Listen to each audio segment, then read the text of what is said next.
শিক্ষামন্ত্রী কালো পোশাক পরে তিনি ধর্নায় বসেছিলেন। আমি ব্যক্তিগতভাবে মনে করি যে মাননীয় মুখ্যমন্ত্রী আর কত কালি নিজের মুখে মাখবেন বা ওনার মন্ত্রীরা ওনার মুখে আর কত কালি মাখাবেন। আজকে বিধানসভার অভ্যন্তরে এই সুযোগ আমার কাছে ছিল না যে তৃণমূল শিক্ষা পর্ষদ পরিচালিত বর্তমানের মাধ্যমিক পরীক্ষা নিয়ে যে প্রকারের দুর্নীতির অভিযোগ সামনে এসছে, আমি আশা রাখি যে মাননীয় শিক্ষামন্ত্রী এই বিষয়ে তিনি তার মুখ খুলবেন এবং পশ্চিমবঙ্গের মাধ্যমিক পরীক্ষার্থী বর্তমানে যারা রয়েছেন অভিভাবক অভিভাবিকারা এবং ভবিষ্যতে যারা মাধ্যমিক পরীক্ষা দেবেন তাদের কাছে অন্তত তৃণমূল শিক্ষা পর্ষদের বদলে আরেকবার মাধ্যমিক শিক্ষা পর্ষদের মাধ্যমে পরীক্ষা হয় পশ্চিমবঙ্গে, এটাকে নিশ্চিত করবে। আমাদের প্রথম প্রশ্ন, আমরা প্রত্যেকেই জানি মাধ্যমিক পরীক্ষা নিরপেক্ষভাবে হওয়া উচিত স্বচ্ছতার সঙ্গে, কিন্তু আমরা দেখলাম যে মাধ্যমিক পরীক্ষাকে সংগঠিত করবার জন্য যে কনফিডেন্সিয়াল সেল তৈরি করা হয়েছে পর্ষদের পক্ষ থেকে, সেখানে একজন ব্যক্তি উপস্থিত রয়েছেন যার নাম শুভ্র ব্যানার্জি। তিনি তৃণমূল কংগ্রেস পরিচালিত শ্রমিক সংগঠন যার জয়েন্ট সেক্রেটারি এবং তার অ্যাপয়েন্টিং অথরিটি হচ্ছে ঋতব্রত ব্যানার্জি। আমরা মাননীয় শিক্ষামন্ত্রীর কাছে এটা জানতে চাই যে সেক্রেটারি নয়, জয়েন্ট সেক্রেটারি নয়, কোনো অফিসার নয়, গেজেটেড র্যাঙ্কের কোনো লোক নয়, একজন ক্লারিক্যাল পোস্টের লোক, তাকে কি করে মধ্য শিক্ষা পর্ষদে মাধ্যমিক পরীক্ষা সংক্রান্ত কনফিডেন্সিয়াল সেলে তাকে নিয়ে যাওয়া হলো এবং তার ক্ষমতাটা কতখানি। এখানে আমার কাছে একটি হোয়াটসঅ্যাপের স্ক্রিনশট আছে, দেখা যাচ্ছে বোর্ড প্রেসিডেন্ট রামানুজ বাবু, তিনি এই শুভ্র ব্যানার্জির হোয়াটসঅ্যাপ মেসেজ ফরওয়ার্ড করছেন সারা রাজ্যে যারা প্রধান শিক্ষক আছেন তাদেরকে কিভাবে পরিচালিত করতে হবে এই পরীক্ষা। আমি প্রিন্ট আউট বের করে আপনাদেরকে দেব। ভাবুন, নিশ্চয়ই শিক্ষামন্ত্রী উত্তর দেবেন যে ক্লারিক্যাল লেভেলের একজন ব্যক্তি তার হোয়াটসঅ্যাপ মেসেজ ফরওয়ার্ড করছেন কে? বোর্ডের যিনি প্রেসিডেন্ট রামানুজ বাবু।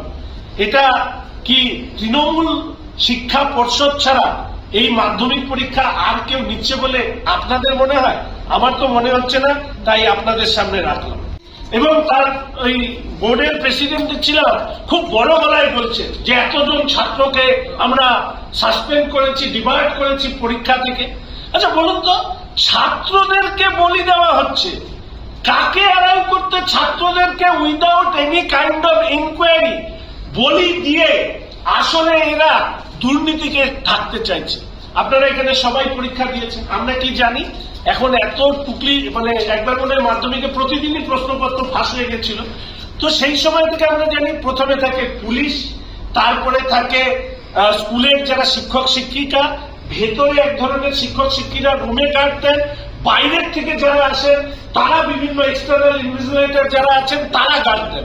তাহলে এই চার প্রকার নিরীক্ষার বাইরে বেরিয়ে একজন ছাত্র মোবাইল নিয়ে যাচ্ছে কি সে কোনো দুষ্কর্ম করছে, তাহলে আগে তো তাদের ধরা উচিত যারা এই পরীক্ষার স্যানিটির সাথে যুক্ত, অর্থাৎ first line of check up থেকে পরীক্ষা হল অব্দি যে চেক আপ সিস্টেমে যারা দায়িত্বপ্রাপ্ত রয়েছেন তাদেরকে বাদ দিয়ে আপনারা ছাত্রছাত্রীদেরকে বলি দিয়ে কাদেরকে আপনারা আড়াল করতে চাইছেন?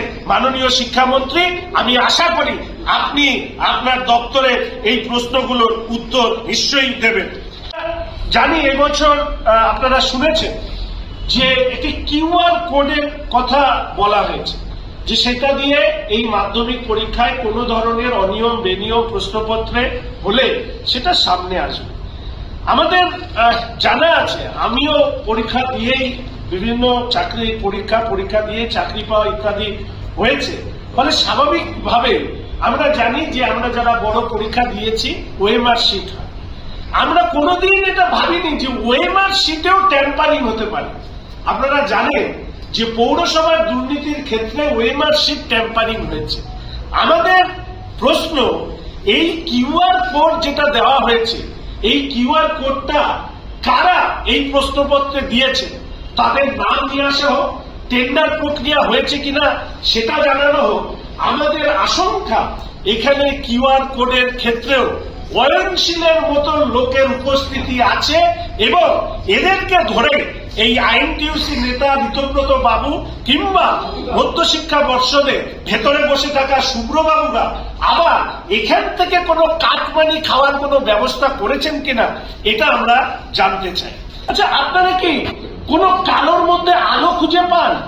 আমি অবাক হয়ে লক্ষ্য করছি, তৃণমূল মানেই দুর্নীতি।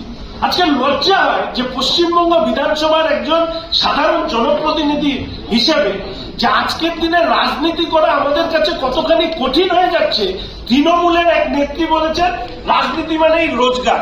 আসলে রাজনীতি মানে ওদের কাছে ব্যবসা। আমরা তো এসেছিলাম রাজনীতিতে মানুষকে কিছু দেওয়ার জন্য। দেখুন, মাধ্যমিক পরীক্ষা কোভিড পূর্ববর্তী কালে প্রায় 10 লাখের কাছাকাছি যারা পরীক্ষার্থীরা থাকতো। কোশ্চেন পেপার যখন ছাপানো হয় এর খরচা অ্যারাউন্ড 5 থেকে 6 করোড়ের মধ্যে থাকে, 5 থেকে 6 কোটি টাকার মধ্যে। আমরা অবাক হয়ে লক্ষ্য করলাম যে কোভিডের সময় যে পরীক্ষা হয়নি সেই পরীক্ষাতে প্রায় 6 থেকে 7 কোটি টাকা প্রশ্নপত্র ছাপানোর জন্য খরচা হয়েছে। আচ্ছা, পরীক্ষা হয়নি, তাহলে এই টাকাটা কোন খাতে খরচা হলো? এইটা মাননীয় শিক্ষামন্ত্রী নিশ্চিতভাবে তথ্য আকারে নিয়ে